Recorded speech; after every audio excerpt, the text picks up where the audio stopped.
ராஜ்யத்தின் புத்திரனா இருந்தா எப்பயோ ஒரு முறை என் கூட ஐக்கியப்படுறதில்ல, அல்லது வாரத்துல ஒரு முறை ஜபாலயத்துல வந்து என்னுடைய உபதேசத்தை கேட்கறதில்ல, அல்லது உனக்கு எப்ப தேவையோ அப்ப மட்டும் என்கிட்ட வர்றதில்ல.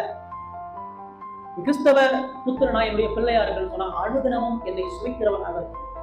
உடம்பு 3 வேளை சாப்பாடு சாப்பிடலன்னா, வாரத்துல ஒரு நாள் மட்டும் நம்ம சாப்பிடுறோம், வாரத்துல ஒரே ஒரு நாள் ஒரு வேளை மட்டும் நம்ம சாப்பிடுறோம்னா உடம்பு பலவீனப்பட்டு நோயை வந்து சீக்கிரம் செத்து போயிடும்.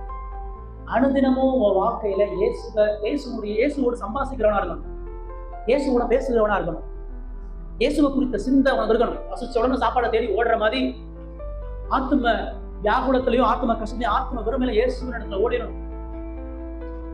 பசிக்குதோ இல்லையோ 3 வேளை சரீரத்துக்கு சாப்பாடு கொடுக்குற மாதிரி நமக்கு விருப்பம் இருக்கோ இல்லையோ, நமக்கு நேரம் இருக்கோ இல்லையோ, நமக்கு சமயம் இருக்கோ இல்லையோ, இயேசுவோடு இணைந்து கொள்ளணும். திராட்சை செடியில இணைந்து இருக்கக்கூடிய முடிகளை போல, குடியில இருக்கக்கூடிய செடியை போல அனுதினமும் இயேசுவை தேடுகிறவனா.